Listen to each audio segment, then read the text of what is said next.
connected with the drone.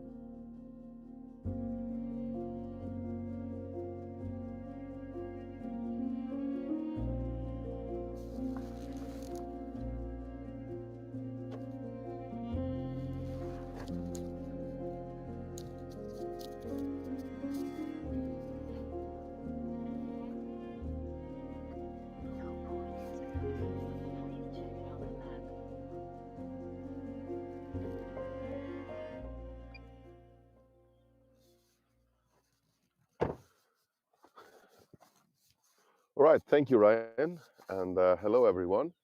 I have been waiting here in the car to take off the drone, and we finally got a little pause in the rain. We were planning to do a double flight, first up to the crater row, and then Mount Seelingafell and the defensive wall around the Svartsengi power plant and the Blue Lagoon.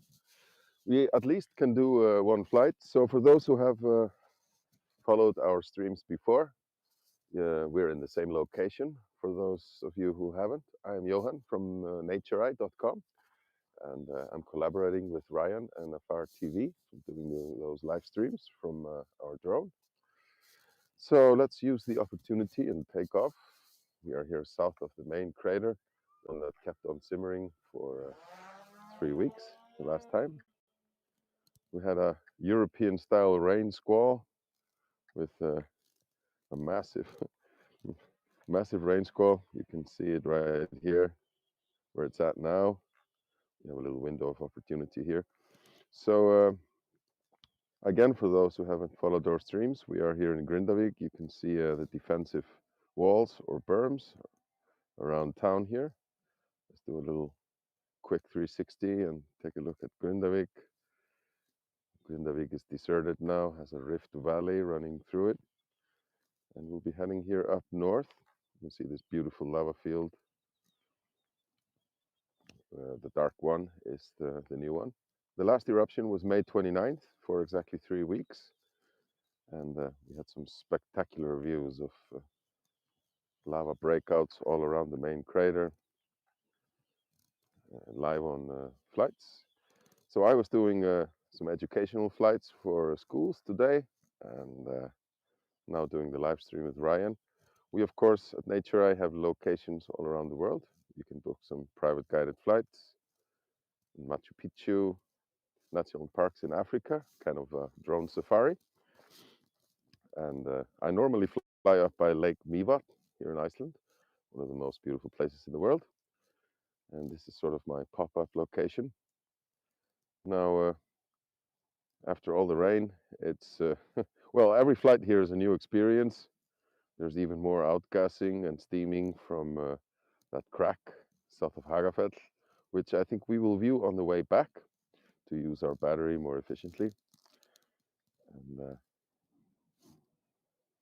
I thought Ryan mentioned that he thought he saw lightning. No, lightnings and thunderstorms are very rare in Iceland. I think I remember 2 in the last couple of decades, but that is well possible. There was cold fronts and hot fronts and whatnot just colliding.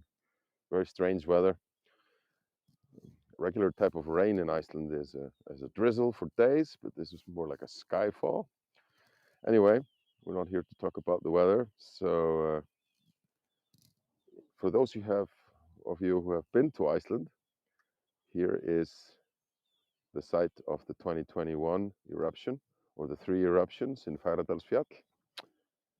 The first one was 6 months, and the last one was in March 23, a short one. After the rain, it's all outgassing and steaming here at the moment. We're heading up to that famous main crater from last time. Here was that simmering lava pool, full to the rim, breakouts in every direction. And the area just looks great. Just for some context, the highest point here on the west side, the left side, is about 80 meters. Let's get a little higher, take a little peek into it. So we are expecting an eruption any hour, day, or 7 to 10 days was the prediction a couple of days ago. it'll be probably around half an hour to 1 hour notice on the real-time seismograph that a lot of you viewers are familiar with. There are some great sights here of those channels which were flowing in the last eruption. Spectacular sights, something like the sandworm from Dune just coming out of here and dipping back in and coming out right here. A great torrent running through these channels all the way up to Sýlingarfell mountain, looping around it and threatening the Blue Lagoon and the power plant from the rear. Just gonna get on top of this concrete pillar here, a little better signal. So I wanted to fly here over the second crater row. It's quite spectacular. So that one has been steaming constantly since the end of the eruptions. And from this point here to the north, you can see the whole fissure belt. So when this eruption on May 29th opened, like in most of the eruptions, in the beginning it was like, well, close to 3 kilometers long. It then consolidated into a few main craters, and this one was one of two still simmering. The one we just flew over was the last one that kept simmering for quite a while. Gonna get a little bit lower here. So when you fly with NatureEye, we make it really easy. You can control with the keyboard, zoom in and out, double click on any part of the screen and zoom in with a single click. You take photos in 4K, although we are streaming in HD. And you get the photos straight from the SD card in full quality. Now, as I said before, this place basically never looks the same 2 days in a row.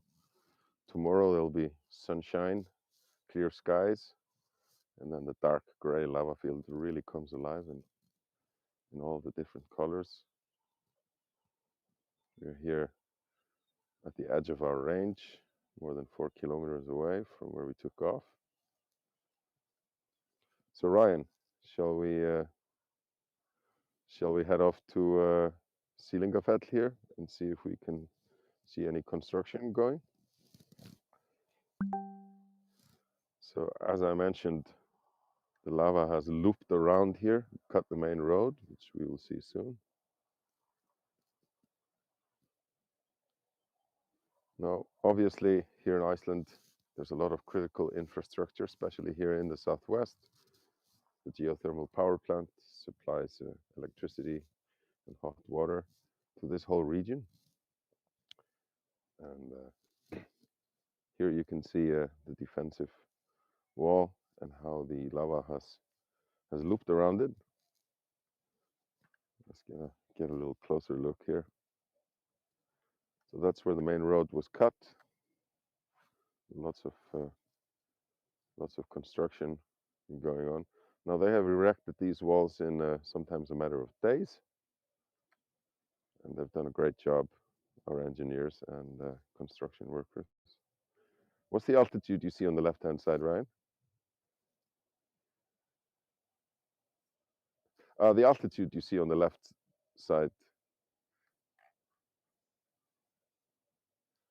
All right. Yeah, I've got it set up so I can only see the altitude above home. That's okay. So I can stay a certain altitude above ground. I'm on top of the mountain now, so we can get a little better overview here. So the Blue Lagoon is still open and roads have been built, so the devoted customers of Blue Lagoon can still go there.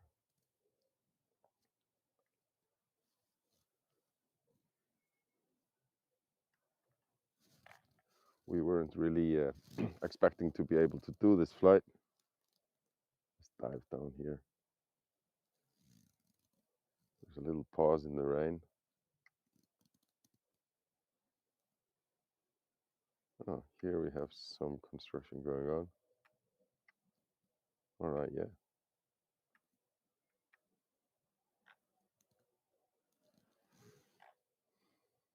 Oh, a little bit out of signal range here. Sorry about that.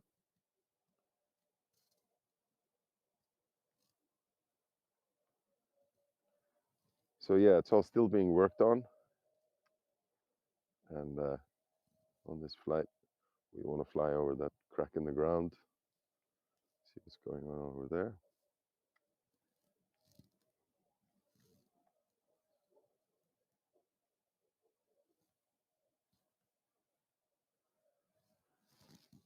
So here we see oh, it's steaming quite heavily after the rain. Now, we were concerned in the last eruption that the lava was actually finding its way here to the south. Now, we're going to fly over that crack in the ground and just take a closer look at what's going on here right now.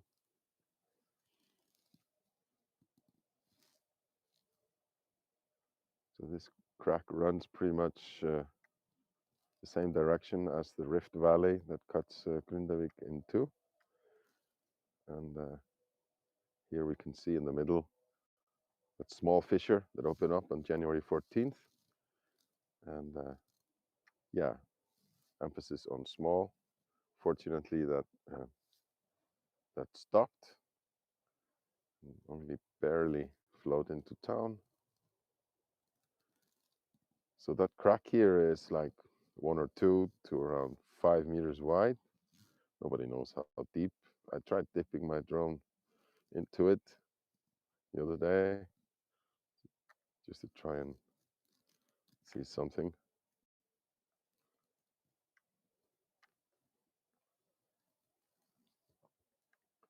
So yeah, we're expecting the eruption, the next one. Well, any time really. So I'm in a good place to get out of here on short notice if I have to. So Ryan, shall we take a little closer look at that small fissure? So on the January 14th eruption, we had pretty much written off that greenhouse.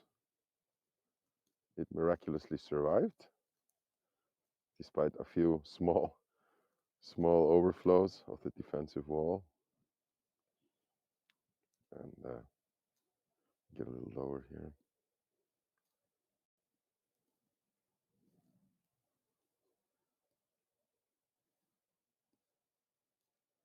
So I'm not going to fly over the town. I'm just going to sort of try and get a little orbit view of that smallest and cutest crater that I have ever seen. And there it sticks out. So on a stream we did on January 14th, we saw a little puff coming out of the ground, like a zipper just opening up. That small lava field just started to flow from that tiny little crack. And it sort of ends here where the town begins. So I have a policy of not flying over people's houses. So we're just going to circle around it here.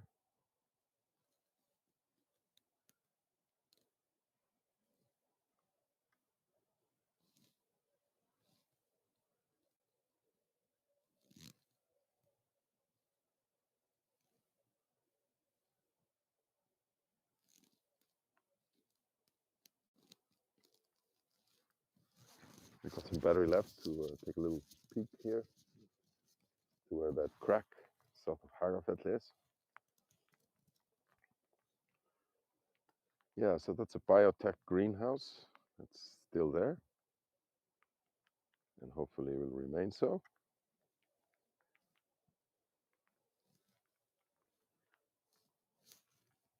I'm not sure if we'll be able to do another flight, Ryan. It's starting to rain more again.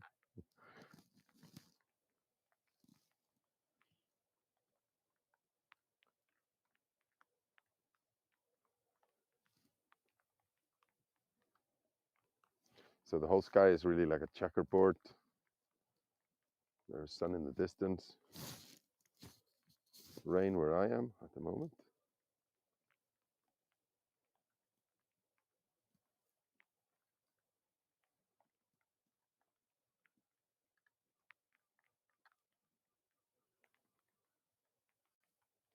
So yeah, hopefully the next eruption will not open up here.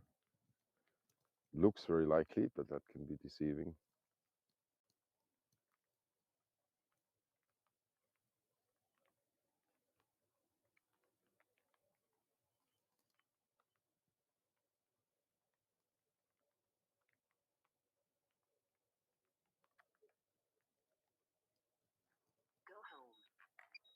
Ooh,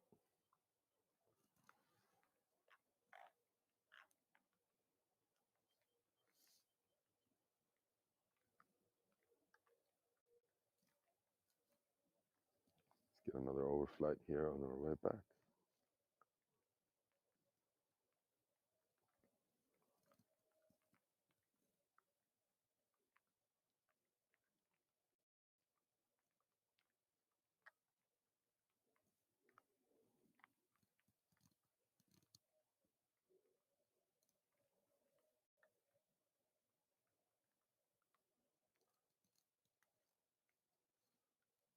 All right.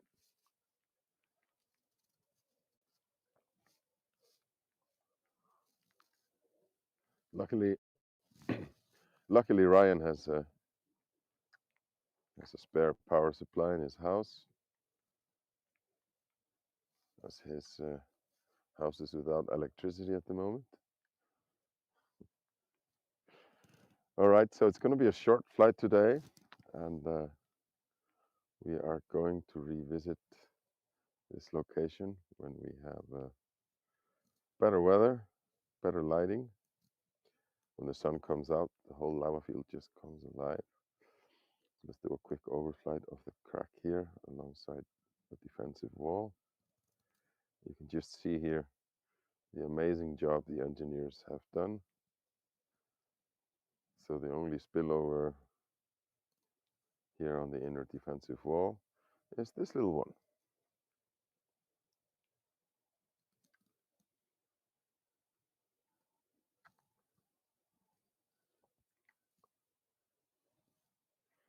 All right, folks, I am going to land and cut it short, unfortunately. Plan was to do a double flight.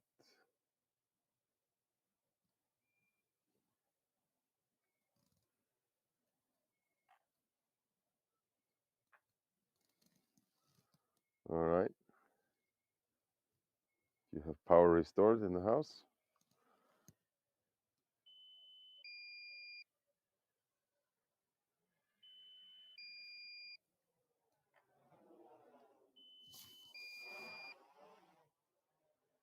Try not to land in this puddle.